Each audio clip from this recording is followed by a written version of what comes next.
रोहित सिंगच्या लग्नामध्ये बरेच महाराष्ट्रातले सुद्धा सत्तेतले काही लोक नेते, काही माजी मंत्री सुद्धा या निगडीत असणारे आणि काही दुसऱ्या राज्यातले, त्यातलं एक राज्य आम्हाला कळलंय ते म्हणजे आंध्र प्रदेश. आंध्र प्रदेशचे टीडीपी या पक्षाचे प्रमुख नेते, ते कोण मी सांगणार नाही, पुढच्या काही ह्याच्यामध्ये मी सांग, मला माहिती आहे का तर 100% माहिती आहे. टीडीपीचे एक प्रमुख नेते त्या लग्नाला, रोहित सिंगच्या VSRचा जो मालक आहे त्याच्या लग्नाला राजस्थानला हे गेले होते.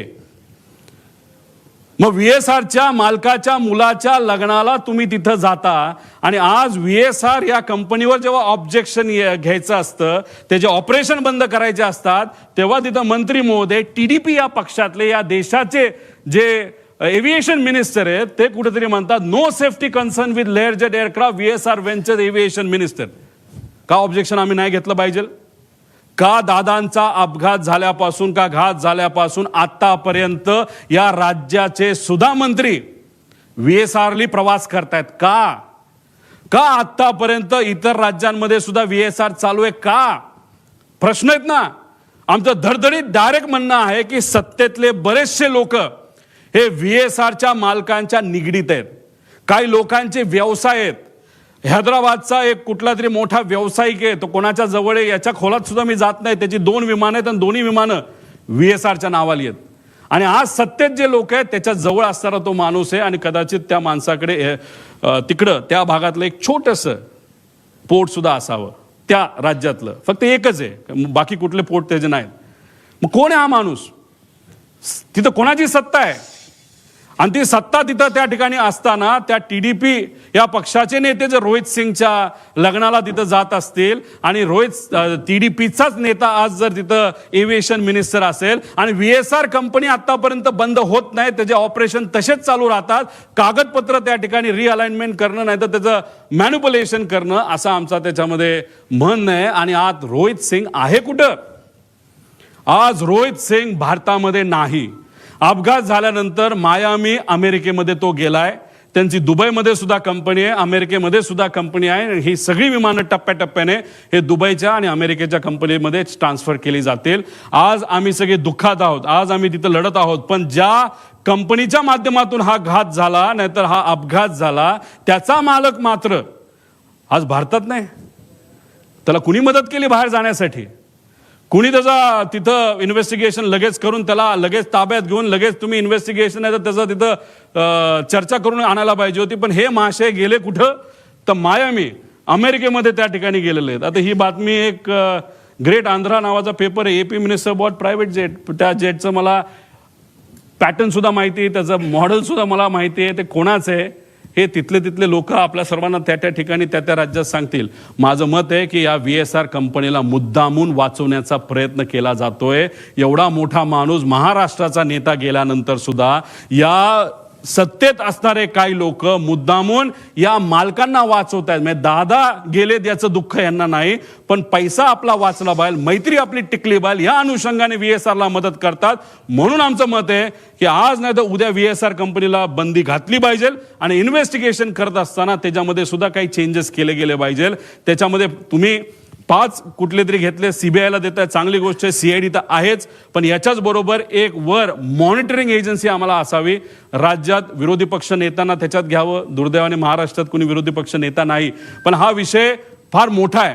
प्रायव्हेटली फार मोठे सेलिब्रिटी ट्रॅव्हल करतात. त्यामुळे आमचं मत आहे की देशातले जे विरोधी पक्ष नेता वरचा आणि खालचा जो आहे, राहुल गांधीजी आणि वर जे असतील त्यांना याच्यामध्ये त्या ठिकाणी घ्यावं, काही खासदारांना घ्यावं, खाली काही फॅमिली मेंबरला घ्यावं. तो जो पक्ष आहे जो बाधित आहे, नाही तर अजितदादा ज्या पक्षाचं प्रतिनिधित्व करत होते त्यातल्या काही लोकांना घ्यावं. पण त्यातले काही खूपच एव्हिएशनच्या अनुभवी लोक आहेत, त्यांचं काय करायचं हा निर्णय त्यांनी त्या ठिकाणी घ्यावा. मग अशा पद्धतीने आणि एक्स जज याच्यामध्ये घ्यावा आणि ही मॉनिटरिंग एजन्सी तुम्ही तिथं घ्यावी.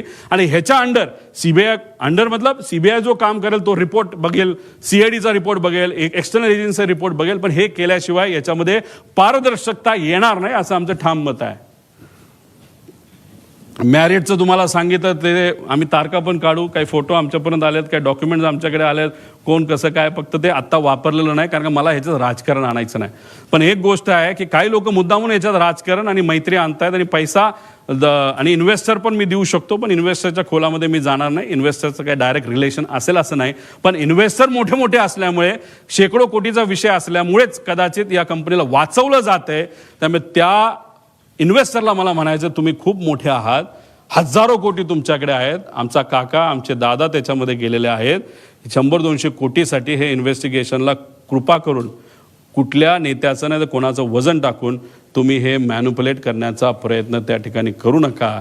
कारण की इन्व्हेस्टिगेशन एजन्सी काम करेलच, पण आम्ही काय शांत बसू असं जर तुम्हाला वाटत असेल तर आम्ही शांत बसणार नाही. कारण आमचा काका आमचा नेता याच्यामध्ये गेलेला आहे. पुढं आता मुख्य पायलट सुमित कपूर याच्यामध्ये हे सगळे आम्ही विषय त्याच्यामध्ये मागितलेले आहेत. त्यांना कौटुंबिक अडचण होती. आता ती कौटुंबिक अडचण खूप खोलात जाऊन मी म्हणणार नाही, आणि त्या विषयाला धरून त्याचं ब्लॅकमेल तिथे झालं असावं, आणि मग ते ब्लॅकमेल त्या ठिकाणी झालं असल्यामुळेच ते जे काही घटना घडल्या अशी शंका आहे की त्यांनी मुद्दामूनच त्या घटना त्या ठिकाणी घडून आणल्या. कारण बऱ्याच एक्सपर्टशी बोलल्यानंतर विमान ज्या पद्धतीने कळलं ते मुद्दामून मॅन्युअली, आणि ट्रान्सपॉन्डर हे विषय तुम्हाला त्या आधीच्या ह्याच्यामध्ये सांगितलेलं आहे. याच्यात खोलात जाऊन चर्चा करायची जरूरत आहे. पण त्यांना दारू प्यायची खूप सवय होती. जेटमध्ये असताना त्यांचा पगार 10 ते 12 लाख होता, पण आत्ता या कंपनीमध्ये आल्यानंतर कारण त्यांचं लायसन्स बंद झालं होतं, ते 3 वर्ष बंद होतं. कोविडच्या काळामध्ये त्यांना काम मिळालं नाही. 5 वर्ष ते बिना पैशाचे होते, नाही तर पगाराचे होते. आणि त्यानंतर लेअर जेटमध्येच त्यांना संधी का दिली? कारण लेअर जेट बघतच नाही काय की कोण कसला आहे, काय कोणाला काय अनुभव आहे, कोण कुठं दारू पिला होता का काय वेगळं केलं होतं. आणि लेअर जेटमध्ये आल्यानंतर त्यांचा पगार 12 लाखावरनं 3.5 लाखावर आला, आणि त्यात 25,000 रुपये का 20,000 रुपये प्रत्येक एका विमानाच्या फेरीला त्या ठिकाणी ते वापरायचे. असे जर 10 फेऱ्या केल्या तर 2.5 लाख आणि 3, 3.5 म्हणजे 6 लाखाचा पगार त्याच्यामध्ये होता. 5 वर्ष पगार नसल्यामुळे आणि हा पगार मोठ्या प्रमाणात कमी झाल्यामुळे आणि मोठे मोठे विस्कीचे ब्रँड त्यांना प्यायला त्या ठिकाणी लागायचा, त्याचा खर्च जास्त असल्यामुळे आणि व्यक्तिगत एक कुठला तरी विषय ज्यामुळे ते डिप्रेशनमध्ये होते, आणि ह्या सगळ्या गोष्टीचा उपयोग घेऊन त्यांच्यावर प्रेशर टाकून कुणी ब्लॅकमेल करून काय घटना घडली का असं आमचं डाऊट आहे. हे क्लिअर करणं महत्त्वाचं आहे. पुढं रोहित सिंग शोधा आता ह्या माणसाला, कुठे आहे तो, कुठे आहे, कोणाचा मुलगा आहे, मुलगा तर VK सिंगचाच आहे. त्याच्यामध्ये DGCA काय रिलेशन आहे, DGCA बद्दल तो काय म्हणायचा, कुछ भी हो मॅनेज होता है, कर सकते है, कुछ प्रॉब्लेम नाही, कसं कसं मॅनेज केलं याचे पूर्ण डॉक्युमेंट आहे. पण हे प्रेझेंटेशन मग 2 तास जाईल, या खोलात झालं नाही. माझ्या अंदाजाने हा कुठेतरी मायामी, फ्लोरिडा, युनायटेड स्टेट, म्हणजे आपण, तुम्ही पत्रकार, आम्ही सर्वजण जमिनीवर आहोत. दादांना काय झालं हे शोधतोय. लोक शोकांतिक आहेत, काय झालं दादांचं हे ते विचार करतात. हे महाशय मायामीला बीच साईडला बसून काय तिथं करतात देवाला डोळे. मग कसं जाऊन दिलं ह्याला तिकडं, का जाऊ शकला, का ह्याची एन्क्वायरी नाही झाली, असे डाऊट येतात ना. म्हणजे डाऊट क्लिअर करणं महत्त्वाचं आहे. पुढं आता मला हा प्रश्न पडलेला आहे. हे महाशय आहे समित ठक्कर, खूप खोलात नाही. त्यांनी काय टाकलंय, मी एकदा ट्रॅव्हल केलं होतं. मी मुंबईमध्ये दिल्लीला बोलत असताना तुम्ही बघितलं असेल, मी बोललो की मी आणि माझ्याबरोबर एक सेलिब्रिटी खेळाडू बारामतीला लँड होऊन तिथून मी माझ्या मतदारसंघात गेलो होतो. मी धडधडीत बोललो होतो. पण ह्या महाशयाने मला ट्रोल करण्यासाठी, मला ट्रोल करण्यासाठी दुसरं काहीच नाही ना. मग हे तू स्वतः ट्रॅव्हल करत असताना तुला काय कळलं नाही का? मला थोडी कळणार होतं का? तुझी अपेक्षा होती का, त्या ट्रोलरची अपेक्षा होती की त्यावेळेसच माझा ऍक्सिडेंट त्या ठिकाणी व्हायला पाहिजे होता, मी संपायला पाहिजे होतं, तर क्रिकेटरही संपायला पाहिजे होतं, अशी तुझी अपेक्षा होती का? हे असले थर्ड क्लास पैसे घेऊन काम करणारे ट्रोल हे कोणाचे आहेत याचा मी अभ्यास करायला लागलो. हे आहेत एका फार मोठ्या BJP पक्षातले सगळे प्रमुख नेत्यांचे. ह्याच्यामध्ये देवेंद्र फडणवीस साहेबांना या बाबतीतली माहिती नसावी असं मला तरी त्या ठिकाणी वाटतं. पण देवेंद्र फडणवीस साहेबांना मला सांगायचंय, लोकांना प्रश्न पडायला लागलेला आहे. मी अजितदादांच्या घातपातचा मुद्दा तिथं मांडतोय, पण मला ट्रोल हे BJPचे ट्रोलर का करायला लागलेत? आणि तो सुद्धा हा काही छोटा ट्रोलर नाही आहे, हा फार मोठा ट्रोलर आहे. आणि हा एकदा एखादी ट्विट टाकली नाही तर मेसेज टाकला की हे जे बगल बच्चे जे आहेत पैसे घेऊन काम करणारे हे सुद्धा त्या ठिकाणी रिट्वीट करतात आणि रिट्वीट माहिती करतात. आणि अजून एक मी आत्मविश्वासाने सांगतो, आणि काही लोकांकडे ते पुरावे आहेत, ह्याच माणसाली 2 दिवस आधी 28 तारखेच्या 2 दिवस म्हणजे ऍक्सिडेंटच्या 2 का 3 दिवस आधी एक अशी ट्विट केली होती आणि ती 7.5 मिनिटांनंतर त्यांनी डिलीट केली आणि त्या ट्विटमध्ये दिलं होतं पुढच्या 2 दिवसामध्ये एक अशी घटना घडणार आहे त्याच्यामध्ये महाराष्ट्राच्या राजकारणामध्ये खूप मोठा भूकंप येऊ शकतो असं काहीतरी त्या महाशयाला लिहिलं होतं. ह्याच्याबद्दलचे पुरावे आमच्याकडे आहेत, आम्ही ते घेतोय. पण हा कोण आहे हा? आणि हे जे आहेत ना सगळे हे ट्रोल करणारे हे सगळे कोण आहे? कुठलं आहे? अहिल्यानगर हे सगळे बीजेपीचे ट्रोलर्स आहेत सगळे. त्यांचे ते पेजेस काढतात, पैसे देऊन काम करणारे लोक आहेत सगळे. आता हिथं तर मी काय बोललो आणि देवेंद्र फडणवीस साहेब काय बोलले? अहो साहेब, देवेंद्र फडणवीस साहेब, याच्यामुळे आता लोकांना वेगळी शंका त्याच्यामध्ये यायला लागली. रोहित पवार भावनेच्या भरामध्ये मुद्दे मांडतोय, टेक्निकल मुद्दे, अराजकीय बोलतोय, पण भाजप मला ट्रोल करते. मग ट्रोल करायचं कारण काय असा प्रश्न आता लोकांना त्याच्यामध्ये पडायला लागलेला आहे. त्यामुळे तुम्ही तुमच्या होम मिनिस्ट्रीचा वापर करून आता या ठक्करला तर आम्ही काही सोडणार नाही. समित का कोण आहे त्याची माहिती आम्ही काढल्याशिवाय राहणार नाही. पण असे जे ट्रोल आहेत हे आज मला ट्रोल का करतायत? एक परसेप्शन करण्याचा प्रयत्न करतायत की मला वेळ लागलाय.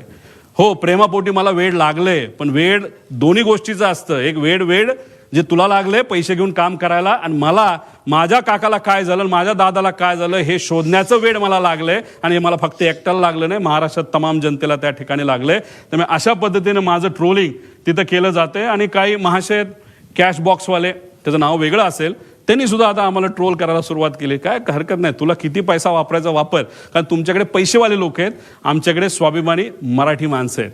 आणि त्या लोकांना आम्हाला सांगायचं आहे की ठीक आहे, तुम्ही मला पाण्यात बघता का काय, पण एक समजून घ्या, माझे आजोबा फार मोठे आहेत, माझे काका मोठे होते, आणि मी रोहित पवार आहे, आणि मी या महाराष्ट्राचा स्वाभिमानी नागरिक आहे. आणि माझ्याबरोबर दादांची एन्क्वायरी करण्यासाठी मागणी करणारे महाराष्ट्राचे तमाम स्वाभिमानी नागरिक आहेत. हे असे चिरकुट पैसे घेऊन काम करणारे ट्रोल या ठक्कर का कोण आहे त्यासारखे नाहीत. त्यामुळे हे लोक मला ट्रोल करतात, याच्यावरनं लोकांना आता वेगळ्या शंका यायला लागलेल्या आहेत. पुढं बाळ झालं ना, काय राहिलं का? हां, या पुढं. अरे पुढं घे ना, काय राहिलं काय? हो, आधार कार्डची माहिती. म्हणजे आता बघा, मी इथं मरमरून मीडियाच्या चांगल्या पत्रकारांचा उपयोग करतोय, काय अधिकारी काय माझी आहे, आणि माझा वेगळा सोर्स आहे. अमेरिकेत इकडं तिकडं सगळी माहिती आम्ही काढतोय. मला माहिती मिळायला केवढी अडचण आहे बघा. पण आता मी ज्या विमानाने ट्रॅव्हल केलं, ज्या सेलिब्रिटी बरोबर मी ट्रॅव्हल केलं, त्या विमानात ट्रॅव्हल करताना जी इन्फॉर्मेशन, जे आमचे डॉक्युमेंटेशन प्रूफ हे एअरपोर्ट अथॉरिटीला आम्ही देत असतो विश्वासाने, की हा आमचे प्रूफ आहे, हो आम्हीच ते आहोत, हे आम्ही विश्वासाने तिथं देत असतो. ती सगळी माहिती या ट्रोलरला दिली जाते.